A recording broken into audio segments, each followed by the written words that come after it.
Now, the question that I want to address each of these panelists is really on whether it is really the finance department's role or IT department's role, or is it the top management role, or if it is mixed, how does it get mixed and so on in their own organization? How do they view cost management as a practice? So I'll start with Sesh now. We have an executive committee of all the departmental heads along with the CEO of the company. So as a part of our business plan, we embed the total goals which we need to achieve during the year. So it is part of that top management drive. It is not that one department will drive this. So it is across the organization, it will be driven, but it is monitored, measured, and controlled by the EC, Executive Committee.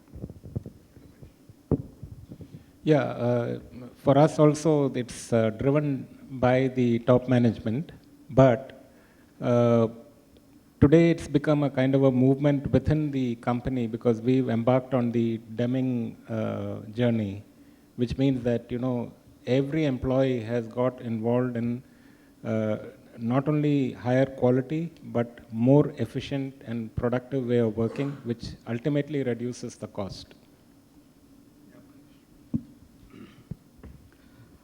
Nippon embarked on this Lean for Growth initiative, which is across the globe. So we call that as LFG. Now, LFG is the basic parameter which has set defined parameters for each and every department, and that has been monitored and measured on a monthly basis. So it is basically, I would say, top-down approach to reduce the cost. I'll ask one question to Mr. Seshagiri Rao. You did talk about the comparable cost figures and so on. You started with that.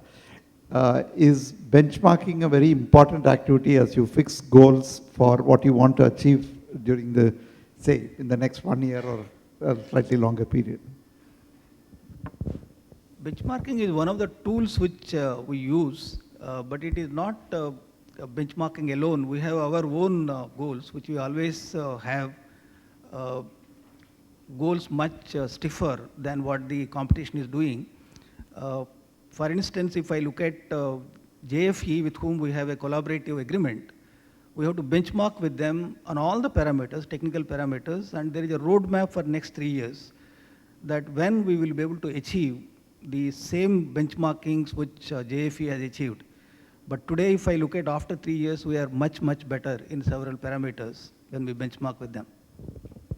Right, more or less it seems to fit in with what you were also saying when you talked about this 9 by 15, and you have gone beyond that, and you have got more aggressive goals as you go along.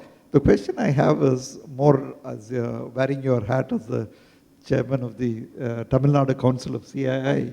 How do we ensure that,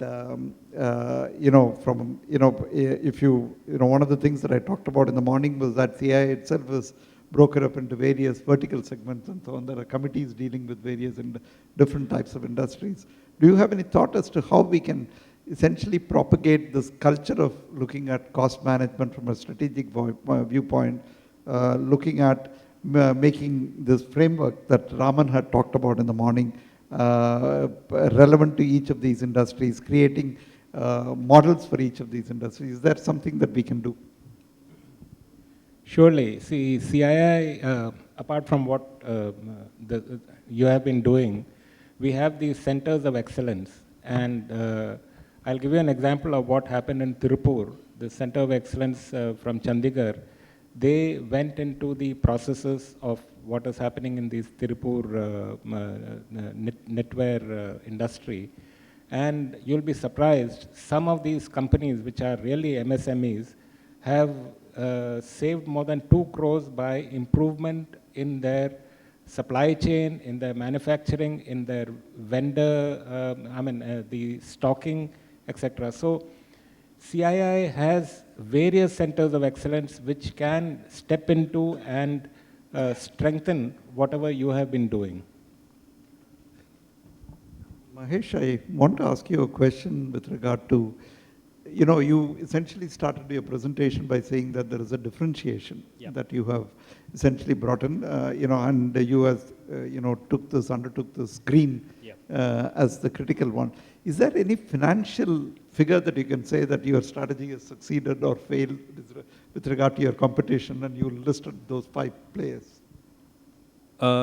I would say, like, people used to ask me the same question. Having embarked on this journey of green philosophy, has it taken you the top line to a greater level? I would say the answer is not yet.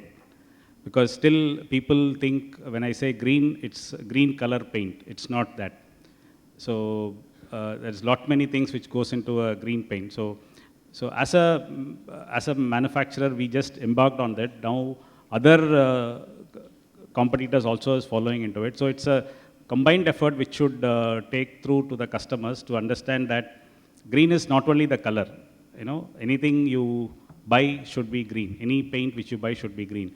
Once that comes in, I think then financially everybody will be able to move that value chain forward. Okay. I can take a couple of questions because I've already been reminded that we are really extending our session. Are there any questions from the floor?